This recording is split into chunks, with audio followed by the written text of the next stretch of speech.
સ્વાગત છે વિદ્યાર્થી મિત્રો. ક્લાસ 11 ફિઝિક્સમાં થર્મોડાયનેમિક્સમાં આપણે આજે પાર્ટ નંબર 4 જોવાનો છે. તો થર્મોડાયનેમિક્સમાં મિત્રો આપણે પ્રથમ ક્રમ અને થર્મોડાયનેમિક્સનો પ્રથમ નિયમ છે મિત્રો, એ પ્રથમ નિયમની કાલે આપણે વાત કરી હતી. તો થર્મોડાયનેમિક્સનો પ્રથમ નિયમ આપણે મિત્રો શું મેળવ્યું હતું? તો કે ડેલ્ટા ક્યુ બરાબર delta U plus delta W. આને આપણે થર્મોડાયનેમિક્સનો પ્રથમ નિયમ કીધો હતો. ડેલ્ટા ક્યુ એટલે પરિસર દ્વારા આપવામાં આવેલી ઉષ્મા, આંતરિક ઉર્જામાં થતો ફેરફાર અને તંત્ર પર થતું કાર્ય. તો આ રીતે આપણે પ્રથમ નિયમની મિત્રો વાત કરી હતી.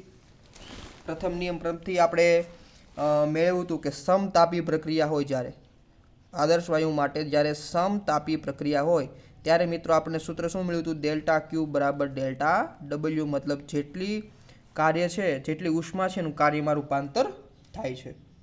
હવે મિત્રો આપણે આદર્શ વાયુ માટે તો વાત કરી હતી સમતાપી પ્રક્રિયા, હે ને. હવે અચળ દબાણ હોય ત્યારે શું થાય? તો મિત્રો સમતાપી એટલે સમાન તાપમાન હોય ત્યારે શું થાય? હવે અચળ દબાણ હોય ત્યારે આ નિયમમાં શું ફેરફાર થાય? હે ને, અચળ દબાણ હોય ત્યારે શું ફેરફાર થાય એની આપણે વાત કરવી છે. ચાલો, અચળ દબાણ છે મતલબ દબાણમાં કાંઈ ફેરફાર થતો નથી. દબાણમાં કાંઈ ફેરફાર થતો નથી. આને મિત્રો બીજું સમદાબી પ્રક્રિયા પણ કહેવાય. શું કહેવાય? સમદાબી પ્રક્રિયા. ઓકે, કારણ કે અહીંયા દબાણમાં કાંઈ ફેરફાર થતો નથી, અચળ દબાણ છે, દબાણ સમાન રાખવાનું છે. તો હવે આપણે તો પ્રશ્ન એવો થાય કે દબાણ સમાન કઈ રીતે રાખવું? તો એનો આપણે એક પ્રયોગ કરીએ. તો આપણે શું કર્યું છે? તો કે એક આપણે એવું પાત્ર લઈ લીધું છે. પાત્રની નીચે આપણે છે એ ઉષ્મા પ્રાપ્તિ સ્થાન, મતલબ આપણે ઉષ્મા આપવાની છે, જ્યાંથી ઉષ્મા મળે છે ને ઉષ્મા પ્રાપ્તિ સ્થાન કહેવાય. તો અહીંથી બર્નર દ્વારા આપણે ઉષ્મા આપીએ છીએ. આની અંદર આપણે પિસ્ટન ફિટ કરી દીધો છે, હે ને, અને અહીંયા અંદર વાયુ ભરેલો છે ને, અને વાયુનું દબાણ કેટલું છે? પી છે. પી છે વાયુનું દબાણ છે. હવે મિત્રો શરૂઆતમાં ધારો કે શરૂઆતમાં પિસ્ટન હતો, એ પિસ્ટન શરૂઆતમાં અહીંયા હતો, આ સ્થિતિમાં શરૂઆતમાં પિસ્ટન હતો. સ્ટાર્ટિંગ પોઝિશન કઈ છે મિત્રો પિસ્ટનની? આ હતી. પછી આપણે શું કર્યું છે? તો કે પછી પિસ્ટનને આપણે ધીમે ધીમે નીચે લાવીએ છીએ, ખૂબ જ ધીમું ધીમું નીચે લાવીએ છીએ આપણે. તો પિસ્ટનને ખૂબ ધીમે નીચે લાવો છો, ધારો કે તમે એટલું સ્થાનાંતર કરવું છે, આપણે ડેલ્ટા એક્સ જેટલું સ્થાનાંતર કરવું છે. આપણે ડેલ્ટા એક્સ જેટલું સ્થાનાંતર કેવું કરીએ છીએ? ખૂબ જ ધીમે ધીમે કરીએ છીએ આપણે. એટલા માટે દબાણમાં તો ફેરફાર થશે. જો આ પિસ્ટનને થોડુંક નીચે લાવું છું એટલે શું થઈ જાય? તો કે વાયુના અણુ છે અંદર દબાશે, વાયુના અણુની અંદર શું થઈ? દબાશે, એટલે દબાણમાં થોડોક ફેરફાર થશે. પરંતુ આ પિસ્ટનને નીચે લાવું છું પણ ખૂબ જ સૂક્ષ્મ સ્થાનાંતર કરું છું, એટલે દબાણમાં ફેરફાર શું કરાય? અવગણી શકાય. આ રીતે ધીરે ધીરે ડેલ્ટા એક્સ જેટલું સૂક્ષ્મ સ્થાનાંતર કરવું તો દબાણનો મૂલ્યમાં છે એ બહુ મોટો ફેરફાર થાય નહીં, એટલે આપણે દબાણ લગભગ છે અચળ ગણી શકાય. તો આ સમદાબી પ્રક્રિયા છે, ને એના માટે ધારો કે આપણે આલેખ દોરવો હોય, હે ને, આપણે કાર્ય સ્થાનાંતર એટલું કરવું છે. હવે એક આપણી ટેક્સ્ટ બુકમાં આલેખ આપ્યો છે, તો મિત્રો આપણે આલેખની ચર્ચા કરી લઈએ. આલેખમાં છે આ બાજુ ધારો કે હું કદ રાખું છું, કારણ કે જુઓ તમે સ્થાનાંતર કરો છો તો કદમાં ફેરફાર પણ થાય, કારણ કે કદ દબાવવાનું છે એટલે કદ ઘટવાનું છે. તો આ બાજુ કદ લઈ લઉં અને આ બાજુ હું દબાણ લઈ લઉં, તો દબાણ અને કદનો આલેખ દોરું છું, દબાણ અને કદનો આલેખ દોરું છું. ધારો કે આ રીતે છે તંત્ર આપણું છે એ તંત્રની સ્થિતિ આવે છે, મતલબ અહીંયા શરૂઆતની સ્થિતિ છે એ પ્રારંભિક સ્થિતિ છે, એને ઇનિશિયલ પોઝિશન કહી દઉં. આ અંતિમ સ્થિતિ છે એને ફાઇનલ પોઝિશન કહી દઉં. તો જો પ્રારંભિક સ્થિતિ છે, પ્રારંભિક સ્થિતિ ઉપર આપણને બે સ્થાન મળે.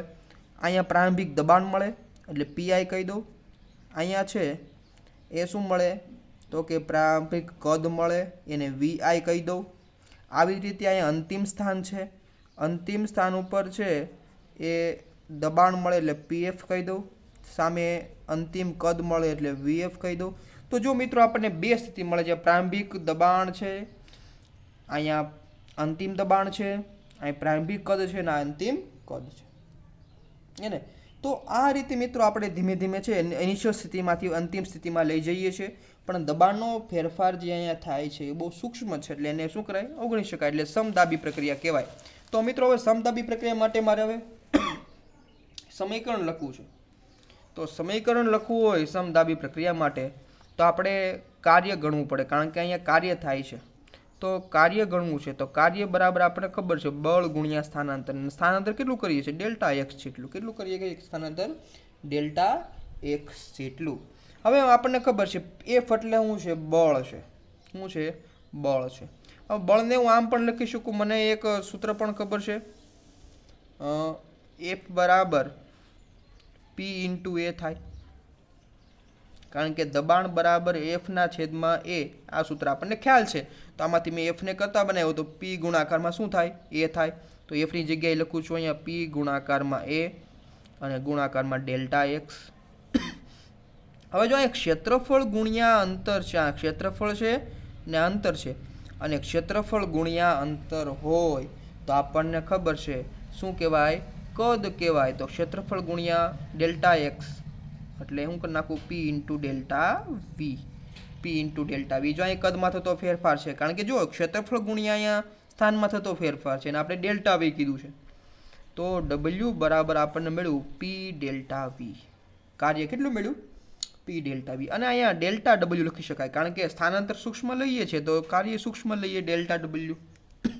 આપણે થર્મોડાયનેમિક્સનો નિયમ આપણે યાદ કરીએ, હમણાં લખો તો શું લખો તો, ડેલ્ટા ક્યુ બરાબર delta U plus delta W. તો અહીંયા ડેલ્ટા યુ એમને રાખીશું અને ડેલ્ટા ડબલ્યુ બરાબર શું લખીશું, પી ડેલ્ટા વી. તો પી ડેલ્ટા વી. તો આ રીતે જ્યારે પણ સમદાબી પ્રક્રિયા હોય, જ્યારે દબાણ અચળ રહેતું હોય, ત્યારે મિત્રો આપણે થર્મોડાયનેમિક્સના પ્રથમ નિયમનું આ સ્વરૂપ ઉપયોગ કરશું, ડેલ્ટા ક્યુ બરાબર delta U plus P delta V. અને જ્યારે સમતાપી પ્રક્રિયા હોય મિત્રો, ત્યારે આપણે થર્મોડાયનેમિક્સનું પ્રથમ નિયમનું આ સૂત્ર વાપરશું, ડેલ્ટા ક્યુ બરાબર ડેલ્ટા ડબલ્યુ. ઓકે મિત્રો, તો આ બે આપણે સ્વરૂપ જોઈ લીધા.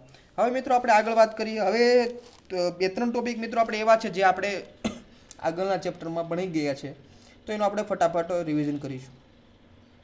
એને હવે આપણે એક સરસ મજાની થિયરી આપી છે ગણતરી કરવા માટે, આંકડાકીય માહિતી છે, તો આપણે ગણતરી કરી લઈએ. ધારો કે આપણે 1 ગ્રામ છે, 1 ગ્રામ બરફ છે એનું મારે વરાળમાં રૂપાંતર કરવું છે. 1 ગ્રામ મારી પાસે બરફ છે એનું શેમાં રૂપાંતર કરવું છે, વરાળમાં રૂપાંતર કરવું છે. ને 1 ગ્રામ બરફને વરાળમાં રૂપાંતર કરવું છે તો મને ખબર છે લેટન્ટ હીટ મતલબ ગુપ્ત ઉષ્મા જોઈએ. ગુપ્ત ઉષ્મા 2256 છે મારી પાસે, કિંમત ખ્યાલ છે મને, જૂલ પ્રતિ ગ્રામ. એ કિંમત મેં લખી નાખી. અને ઉષ્મા ઉર્જા કેટલી જોઈએ, તો કે ઉષ્મા ઉર્જા છે એ જોઈએ, એ પણ 2256 જૂલ પ્રતિ ગ્રામ જોઈએ છે. હવે એક સરસ મજાની માહિતી લઈએ આપણે, તો કે વાતાવરણ દબાણે, હે ને, વાતાવરણ એટલે એટમોસ્ફિયર 1 એટીએમ દબાણ.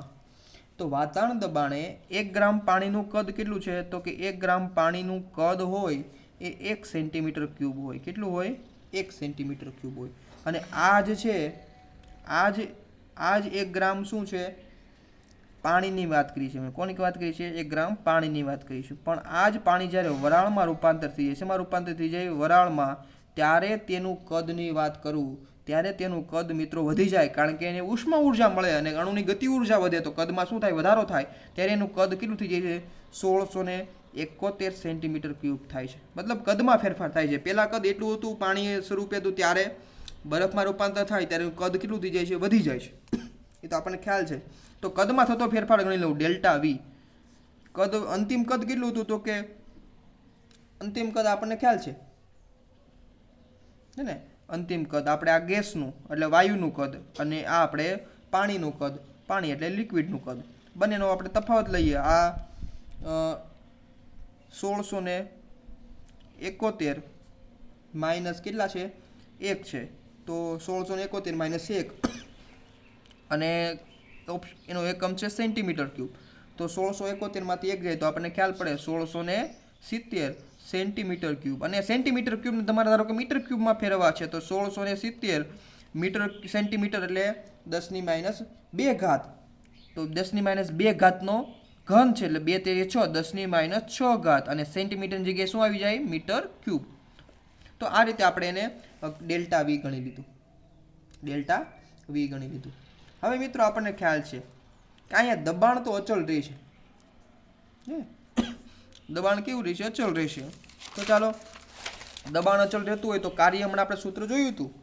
કાર્યનું સૂત્ર શું થતું હતું? દબાણ અચળ રહેતું હોય ત્યારે ડેલ્ટા ડબલ્યુ બરાબર પી ડેલ્ટા વી. અને દબાણ આપણને ખબર છે વાતાવરણ દબાણ છે. વાતાવરણ દબાણ કેટલું હોય? 1.013 ગુણ્યા 10⁵ ઘાત અને ડેલ્ટા વી હમણાં આપણે મેળવ્યું 1670 ગુણ્યા 10⁻6 ઘાત. તાણો મિત્રો ગુણાકાર કરીએ 5 ઘાત છે અને -6 ઘાત છે તો આપણે ગુણોત્તર લઈએ તો 169.5 જૂલ જેટલું કાર્ય આપણને મળે છે. ચાલો આપણે થર્મોડાયનેમિક્સનો પ્રથમ નિયમ જોઈએ. પ્રથમ નિયમ ઉપરથી હમણાં આપણે પ્રથમ નિયમ જોઈ દો જ્યારે સમદાબી પ્રક્રિયા હોય ત્યારે હે ને આપણે એક્ઝામ્પલ આપીને આપણે શીખવે છે કઈ રીતે આપણે સમદાબી પ્રક્રિયા માટે ઉપયોગ કરવો નિયમ. તો સમદાબી પ્રક્રિયા હોય તો આપણે જોયું હતું ડેલ્ટા ક્યુ બરાબર delta U plus P delta V. આવું સૂત્ર આપણે હમણાં જોયું હતું સમદાબી પ્રક્રિયા માટે.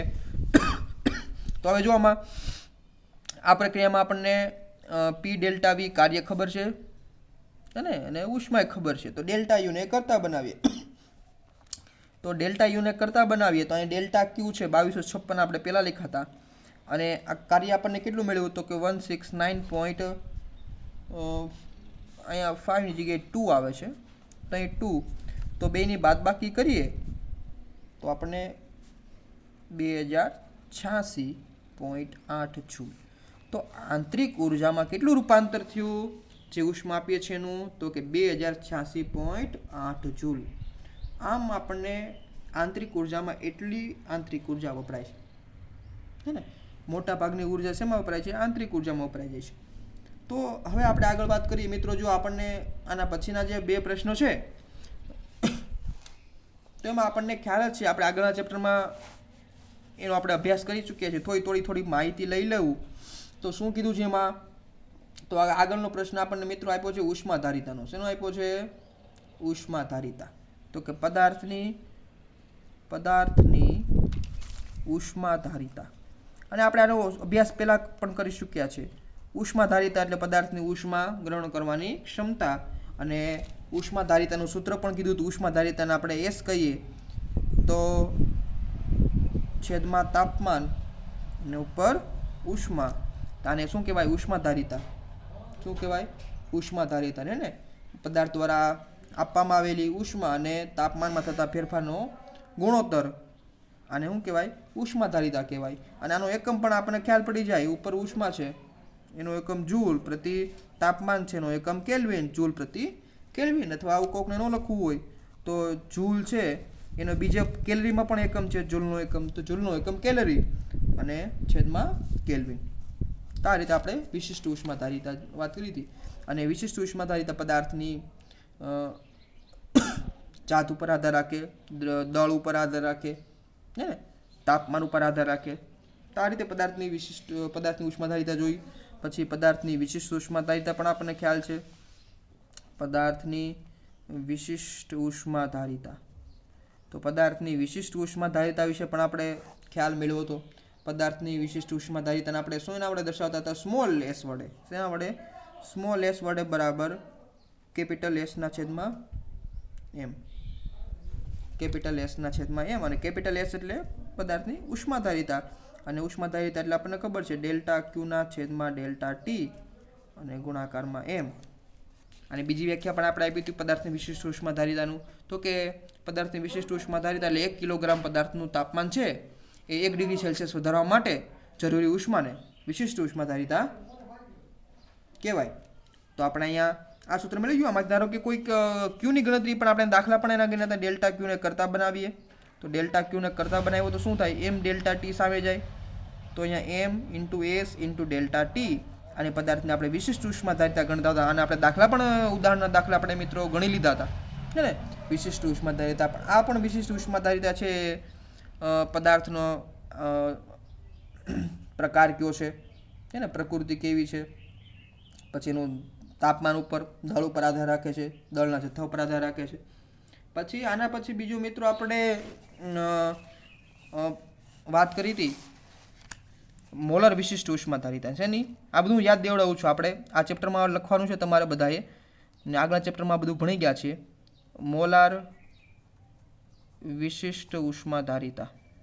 તો મોલાર વિશિષ્ટ ઉષ્માધારિતા કોને કહેવાય? તો મોલાર મિત્રો વિશિષ્ટ ઉષ્માધારિતાના બે પ્રકાર છે. મોલાર વિશિષ્ટ ઉષ્માધારિતાના મિત્રો બે પ્રકાર છે. તો એક તો છે અચળ દબાણે અને એક છે અચળ કદે. તો સીપી અને સીવી હે ને, અચળ દબાણે આપણે સીપી કહીશું, અચળ કદ એટલે સીવી કહીશું. અને મોલાર વિશિષ્ટ ઉષ્માધારિતા છે એની આપણે વ્યાખ્યા પણ લીધી હતી કે 1 મોલ વાયુ છે એનું તાપમાન છે 1 ડિગ્રી સેલ્સિયસ વધારવા માટે જરૂરી ઉષ્માધારિતાને વિશિષ્ટ ઉષ્માધારિતા કહીએ છીએ. તો અચળ દબાણે વાત કરીએ તો અહીં દબાણ કેવું રાખવાનું છે? અચળ રાખવાનું છે. તો અહીંયા સીપી બરાબર અહીંયા ઉપર ડેલ્ટા ક્યુ છેદમાં અહીંયા દળ લખતા હતા વિશિષ્ટ ઉષ્માધારિતામાં. દળની જગ્યાએ શું આવશે? અહીંયા મોલની સંખ્યા, મ્યુ એટલે મોલની સંખ્યા, અને અહીંયા ડેલ્ટા ટી. તો આ થઈ ગયું આપણે અચળ દબાણે વિશિષ્ટ ઉષ્માધારિતા. અહીંયા અચળ કદે છે મતલબ કદ રાખવાનું છે અચળ, તો એને સીવી બરાબર ઉપર આવશે ડેલ્ટા ક્યુ અને મ્યુ એમને ડેલ્ટા એમને. મિત્રો સૂત્ર તો સમાન જ છે બે માટે, પણ ખાલી ફરક એટલો છે આમાં કે આમાં અચળ કદ છે અને આમાં અચળ દબાણ છે હે ને. તો આ રીતે મોલર વિશિષ્ટ ઉષ્માધારિતા છે મિત્રો એ દરેક પદાર્થ માટે અલગ અલગ હોય છે.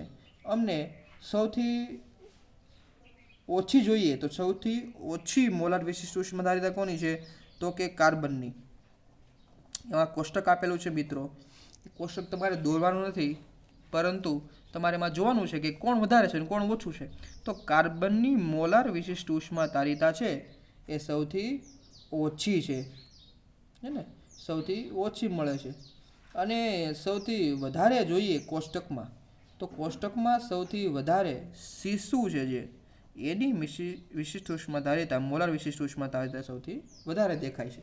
તો આ રીતે આપણે વધારે જે હોય ને ઓછું જે હોય એની માહિતી યાદ રાખવાની છે હે ને. તો આ રીતે આ બધું ભણી ગયા છે મોલાર વિશિષ્ટ ઉષ્માધારિતા, પદાર્થની વિશિષ્ટ ઉષ્માધારિતા અને પદાર્થની ઉષ્માધારિતા. તો આ તમારે ફરી પાછું આપણે આ ચેપ્ટરમાં લખી લેવાનું છે. અહીં સુધી રાખીએ મિત્રો. હવે આપણે આગળ ફરી પાછા આગળ વાત કરીશું નેક્સ્ટ લેક્ચરમાં. Thank you very much.